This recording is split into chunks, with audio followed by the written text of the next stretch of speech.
Hello. जी। हाँ प्रमोद जी, क्या हाल है? जी ठीक है, आप कैसे हैं? ये नीतीश कुमार जी एकदम हावड़ा मेल सुपर फास्ट जैसे होता था उस गति हाँ। से काम कर रहे हैं। जाति गणना करवाए, फिर उसको विधानसभा से पास कराए, फिर गजट में छपवाए, और सुने कि कल परसों जो है वो सेंटर को भेज दिए हैं संविधान की 9वीं सूची में शामिल करवाने के लिए। आप तो हिंदुस्तान जैसे बड़े अखबार में काम करते हैं, कुछ बताइए, पत्रकार हैं आप तो। जी जी जी जी। और दरअसल ये सब जो है ना, नीतीश जी की बेचैनी है। प्रधानमंत्री बनने का तो ख्वाब है ही है, भले वो 10 जगह कहते फिरते हैं या कि हम प्रधानमंत्री के रेस में नहीं हैं। और अगर नहीं है तो कम से कम किंग मेकर की भूमिका में तो रहेंगे ही। तो इनकी पूरी की पूरी बेचैनी जो है 2024 के चुनाव को लेकर है।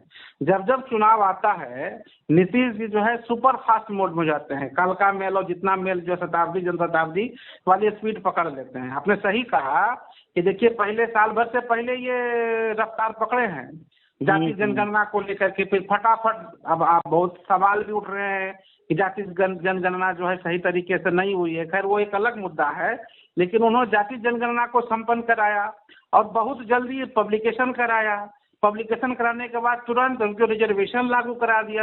बिहार सरकार विधानसभा से पास किया, कैबिनेट पास किया, विधानसभा पास किया, गवर्नर से अप्रूवल मिल गया, सभी पार्टियों ने समर्थन दिया।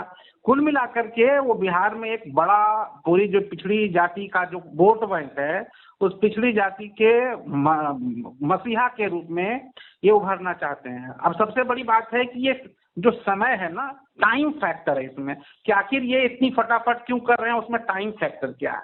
तो पहला हम्म। तो है कि अगले साल चुनाव होना है। अब हम्म। चुनाव से पहले 2024 के जनवरी में अयोध्या में राम मंदिर का उद्घाटन होने जा रहा, भव्य राम मंदिर का। तो उसका क्रेडिट तो मोदी जी को जाएगा ही ना, बीजेपी को तो जाएगा ही। तो ये समझिए कि एक तरह से फिर से मंडल बनाम कमंडल की लड़ाई फिर से शुरू हुई है। वो हम्म। बीजेपी जहां उस कमंडल को भुनाना चाहती है, तो ये जो तमाम क्षेत्रीय जो पार्टियां हैं, खास करके नीतीश और लालू की जो पार्टी है, जो बैकवर्ड पॉलिटिक्स करती है, जो मंडल की राजनीति करती है, वो उस फिर से उसी मंडल आंदोलन को जीवित करना चाहते हैं। और उस मंडल आंदोलन में वो वही फार्मूला है कुल मिलाकर के, आरक्षण का मसला।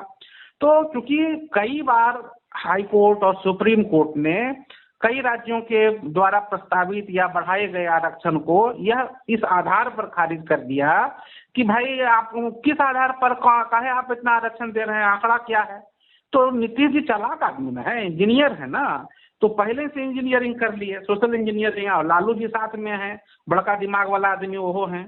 तो दूगो जब बड़का दिमाग वाला आदमी निकला, वो भी पुराना पॉलिटिक्स का, जेपी का दूगो चेला निकला, तो देखा कि भाई मोदी जी को मात देना है, तो हम कोई ऐसा गलती नहीं करें कि सुप्रीम कोर्ट में, हाई कोर्ट में या कहीं भी किसी स्तर पर उसको चुनौती दी जाए। और अगर चुनौती दी भी जाए तब भी उसका जो है डिमेरिट होने का या उसका खामियाजा जो हम ना भुगते हैं, वो मोदी जी भुगते, बीजेपी भुगते। इसीलिए नीतीश जी ताबड़तोड़ कार्ड खेल रहे हैं कि जाति जनगणना करवाए, फिर उसको आरक्षण लागू कराए, और अभी जो आपने कहा कि उसको 9वीं अनुसूची में शामिल करने के लिए फिर से प्रस्ताव वहां की कैबिनेट ने, नीतीश जी की कैबिनेट ने केंद्र सरकार को भेज दिया कि भैया 9वीं अनुसूची में आप शामिल तो कर दीजिएगा। तो ये 9वीं अनुसूची में शामिल करा के क्या होगा? हाँ हाँ, बिल्कुल सही आप सवाल पूछे, वही बात अभी हम कह भी रहे थे कि फिर से वही देखिए, गेंद जो है ना, नीतीश जी जो है मोदी जी के पाले में भेज रहे हैं। 9वीं अनुसूची क्या कहता है संविधान का, कि जो ये पहला संविधान संशोधन 1951 में हुआ था, उसके तहत जोड़ा गया, उसमें कहा गया कुछ कानून को उस 9वीं अनुसूची में डाल दिया गया है, और डालने का प्रावधान है। वो केंद्र के भी कानून हो सकते हैं, राज्यों के भी कानून। जब वो ये आरक्षण जो है उसमें शामिल हो जाएगा, आरक्षण वाला जो कानून है, तब उसको किसी भी न्यायालय में चुनौती नहीं दी जा सकती है। फिर वो कानून पक्का हो जाएगा, सुरक्षा कवच मिल जाएगा उसको। तो नीतीश जी तो उसमें भी कार्ड खेलेंगे कि देखो जी, देखो बैकवर्डो या देखो पिछले समाज के लोगों, आपके लिए हमने एक ऐसा कानून बनाया जो फुल प्रूफ है, इसको कोई सुरक्षा, कोई कहीं भी किसी अदालत में चुनौती नहीं दे सकता है। महाराष्ट्र का आरक्षण खारिज तो कई राज्यों का है, उदाहरण है। तो ये लोग वही चाहते हैं कि फुल प्रूफ उस कानून को हम एकदम सुरक्षा कवच दे दें, इसलिए 9वीं अनुसूची में उन्होंने शामिल कराया। अब आपने एक और सवाल कहा कि भाई सुपर फास्ट क्यों, इसको एक और उदाहरण से समझिए कि अब चुनाव होने में भैया 5-6 महीना, ये 5-6 महीना से भी कम में समय रह गया ना। आप समझिए कि मार्च अप्रैल में चुनाव होगा, तो 5 महीना है।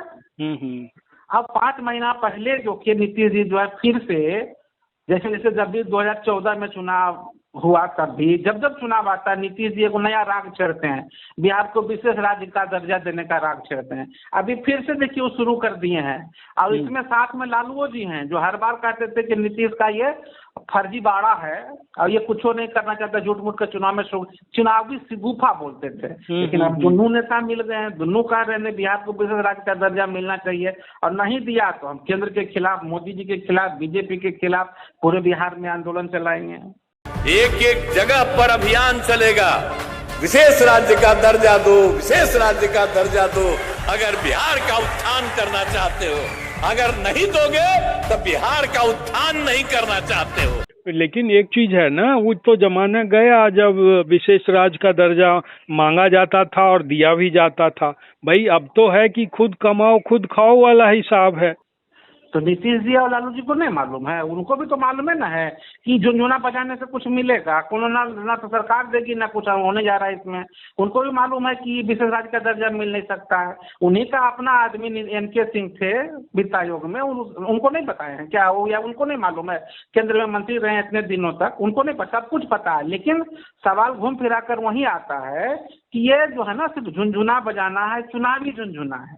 इसमें जो है लीड लेना है। देखो जी हमने आपके लिए कानून बनाया, देखो जी बिहार के वासियों हम आपके लिए विशेष राज्य के दर्जे की मांग कर रहे हैं, लेकिन मोदी जी देना नहीं चाहते हैं, बीजेपी देना नहीं चाहती है। ये जो आपके हितैषी होने का जो दावा करते हैं मोदी जी, वो है नहीं आपके हितैषी, पूरे बिहार के विरोधी हैं। सेंट्रल यूनिवर्सिटी बनाने की बात कही पटना यूनिवर्सिटी को, नहीं किया। हम विशेष राज्य दर्जे की मांग कर, कुल मिलाकर के जो है ना बॉल जो है मोदी जी के पाले में फेंकना चाहते हैं। और इसी के आधार पर जो अगला जो चुनाव है, लोकसभा का जो चुनाव है, ये पूरा का पूरा चुनावी झुनझुना, चुनावी डुगडुगी बजा रहे हैं नीतीश जी। इसके आधार पर वो चाहते हैं कि एक विशाल जनमत का निर्माण हो, जो उनको मंडल कमंडल की लड़ाई में, अगड़े पिछड़े की लड़ाई में, बिहार और बनाम केंद्र की लड़ाई में उनको वो वोट बैंक भुनाना चाहते हैं। देखिए राजनीति में सब कुछ का उद्देश्य जो है ना, जो कुछ करते हैं या जो कुछ किया जा रहा है, तो चुनाव को लेकर के, चुनाव को मद्देनजर रख के। अभी देखिए चुनाव होने वाला है, कई राज्यों में हो गया, 3 दिसंबर को रिजल्ट आएगा। अगर जो इंडिया खेमा जो बना है, राहुल बाबा से लेकर नीतीश जी और बाकी जो तमाम दल हैं, अगर इन राज्यों में कांग्रेस की जीत होती है तो जो इंडिया गठबंधन बना था उस पर तो कांग्रेस का ही दबदबा रह जाएगा ना, कांग्रेस का ही फिर जादू चलेगा ना। और फिर जो सीट का बंटवारा होगा 2-3 महीने के बाद लोकसभा चुनाव के लिए, फिर तो उसमें कांग्रेस ही चलाएगी, अपना मनमर्जी करेगी, क्योंकि सबसे बड़ी पार्टी उभर कर आएगी। तो उनको लगेगा कि नहीं हमारे पक्ष में लहर चल रहा है पूरा देश में, तो हम तुम्हारी बात क्यों माने। और इन लोगों के बीच में भी लगेगा ऐसा। और राजनीति में साइकोलॉजिकल प्रेशर जो है ना, मनोवैज्ञानिक खेल खेला जाता है दबाव बनाने। और नीतीश जी तो उसमें मास्टर हैं, में PhD किए हुए हैं प्रेशर पॉलिटिक्स में। जब बीजेपी के साथ रहा तब भी वो दबाव की राजनीति करते थे, लालू जी के साथ है तब भी दबाव की राजनीति करते हैं। वरना 4-6% वोट वाला आदमी इतना दिन तक, मैंने कहा जाता है, हम ही नहीं कहते हैं कि खाली उन्हीं के जाति के लोग उनको वोट देते हैं, लेकिन उस जिस समाज से आते हैं उनकी आबादी कम है, बावजूद इसके पूरे बिहार को वो इतने 3-3, 4-4 टर्म से या 18-20 वर्षों से शासन कर रहे हैं। तो ऐसा थोड़े है, वो प्रेशर पॉलिटिक्स के बड़े खिलाड़ी हैं नीतीश जी।